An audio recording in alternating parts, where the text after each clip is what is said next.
Hi everybody. So today I want to talk to you about a very serious and very conflicting, very emotional, very problematic topic, and that is Planned Parenthood. Well, many of us don't really understand what Planned Parenthood is, and that's what I'll be explaining today. But most importantly, I will be persuading you to stop all partial birth abortions. So, throughout my speech, you will learn about the meaning of what a partial birth abortion is, why it is a major problem in our country, and why it needs to be defunded. At the end of my speech, you will see the corruptness and the inhumanity performed by Planned Parenthood facilities across the United States when they perform partial birth abortions, and you will be inclined to totally defund them. So, to start off, what is a partial birth abortion, you may ask? Well, let me just tell you this. A partial birth abortion is when a woman makes a choice to have an abortion at 24 weeks of being pregnant already. So, technically, she goes into a Planned Parenthood facility, and what they do is they take the baby and she goes into labor. And when she goes into labor, they leave the head still inside the womb. That's where it gets its name, partial abortion, because technically only some part of its body is still inside the womb. But once, at this point, the abortionist, the one that's taking the baby out, performing the abortion, injects a needle inside the baby's brain and sucks the brain out. And at this point, the baby dies. It's very emotional, very scary to think that things like this happen, but they actually do.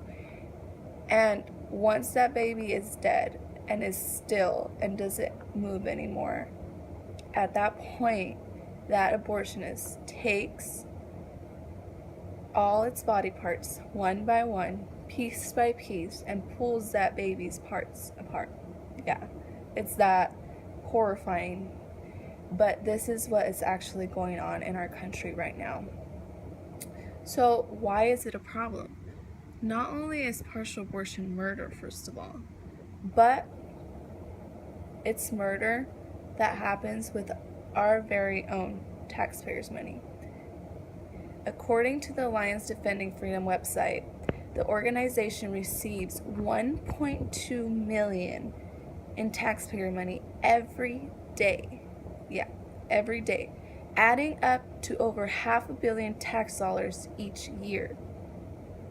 This is a lot of money coming from our pockets going to these facilities that perform such a sickening, such a corrupt crime. And we are tolerating that in our country where we live, where we're raising our children, where we're teaching the next generation how to live. This is where this is happening, and it needs to stop right here and right now, and we are the ones that decide how to stop it. So why should it be defunded? At the end of the day, this is a question that everyone asks themselves at some point when they think about Planned Parenthood facilities. After all, these facilities do offer other services such as birth control, certain types of screenings like cancer screenings, and emergency contraception, which is technically the morning after pill. However, although it may seem like these facilities are doing something good by offering all these other services, what they're known for are the abortions. Because in all reality, they are performing more than 164,000 partial birth abortions a year, according to Alan Guttmacher Institute. These are only partial birth abortions, you may know. There are also more than 1 million abortions, regular abortions, whatever age, that are performed only in the United States each year. So now that you have a clear perspective on the deceitfulness and corruptness of Planned Parenthood and understand why it is a problem in our country, I strongly persuade you to change your mind on what this facility actually stands for. Just like we have laws that protect us from being viciously murdered, why can't we have those same laws for the ones that don't have a voice? I challenge you to think if Planned Parenthood is really something that should be funded, or if it needs to be defunded right at this moment.